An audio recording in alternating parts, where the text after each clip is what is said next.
The Paralympics, just days away. My next guest is preparing to head to Paris as his hit show, The Last Leg, returns daily for the event. And Adam Hills is also fronting a documentary about his own personal campaign for a brand new sport to be included in the Paralympics.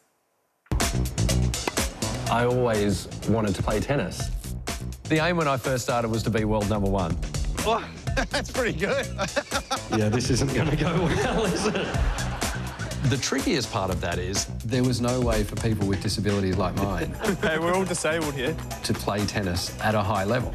Oh, Ben, yeah! But then I found something called para-standing tennis. My mission, have para-standing tennis played at the Grand Slam tournaments, have it part of the Paralympics, and the ongoing quest for world domination. I love it. Foot Fault will be on Sky Documentaries on Monday, and Adam joins me now. I watched this yesterday. It's absolutely brilliant because it's about you and about your desire to actually get a brand new sport, which for able-bodied people we love wheelchair tennis. I think it's exciting, but for you, actually, it's not the end of the story. No, because I mean, if you've got one arm, you can't use a wheelchair. If you're short-statured, if you've got cerebral palsy, or if you're like me, you've got one foot, but you've never used a wheelchair. It doesn't make sense for me to get into a wheelchair. So this form of tennis has accidentally kind of excluded a whole bunch of people from playing against each other. But you were brilliant at tennis as a kid, and now it turns out you're still brilliant at it. Look, I played a lot when I was a kid. I was a coach when I was like 18, 19, 20. When I started doing stand-up comedy, I would coach by day and then do stand-up at night. So it was something that I did a lot. Yeah. But, you know, there was just nowhere for me to go. I could never go to the Paralympics. I could never I've never played against other people with disabilities until this documentary.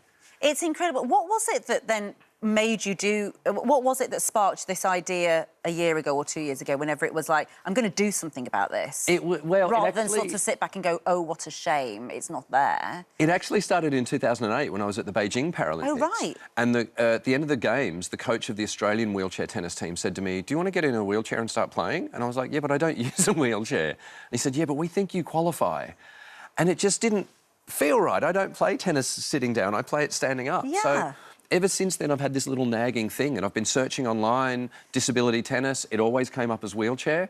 And then about a year and a half ago, it came up as para-standing tennis. And I went, oh, hello, there is a way in. Yeah. And so... But at the moment, there's a few hundred people, is there? There's about 300 people worldwide, I think. Yeah. And it's so... That's hardly any, really, Well, is actually, it? there's 300 that we know of. Yes. Because the thing about this form of tennis is, if you've got one arm, you're probably playing against your mates anyway. Exactly. So we don't know who the best in the world is, because they're out there somewhere. They just don't know about us. And they will do, because you're shouting about it now. And I don't want to give too much away, obviously, because the documentary is out. It's just so fun to watch, actually. It's frustrating for you at times, isn't it? There's a frustration there, but there's such a great camaraderie. It's really funny, the way you take the mickey out of each other when you're playing. I mean, it's brilliant to watch. But there is a fantastic bit where Andy Murray is playing next door. This meeting was completely by chance. Completely by chance. So we had a come and try day at the National Tennis Centre, and there was 2 courts that were curtained off, and I could hear people behind the curtains just like, as they were hitting, and I was like, who are those idiots? Yeah, who are those people grunting away? And then someone went, oh, Andy Murray wants to come out and say hi. And I went, oh, that guy. Yeah, OK, he's allowed. Like, cameras, come over. Yeah. And so you do need a lot more high-profile support, do you? Is that what you're, like, looking for now? And how far have you got with it? Well, we've got the International Tennis Federation have set up a task force to start looking into the future of para-standing tennis. I played at Wimbledon last week as part of the Play Your Way to Wimbledon program. How was that? Oh, it was amazing. There were 4 of us para-standing tennis players showcasing the sport so that more people know about it. So we're slowly getting there, but everyone I talk to, like Andy Murray or Pat Cash, who's also in the documentary, they all say, why hasn't this happened before?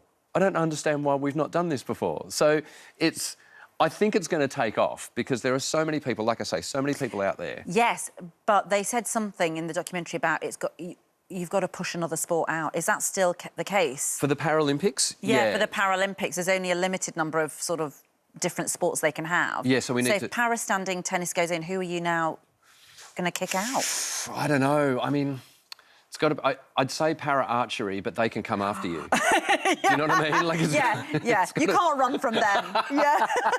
But that's the difficult. I mean, in a way, that is the difficulty of the games, isn't it? Is that there's a finite amount of time to get everything in. Yes. But everybody deserves to be there. Absolutely, absolutely. So look, you know, I think Grand Slams are probably a more achievable goal. Right. There is a invitational tournament being played at the US Open next week in parastanding tennis. Right. The Australian Open is possibly going to adopt what we did last year when it comes around next year. So it's kind of taking off.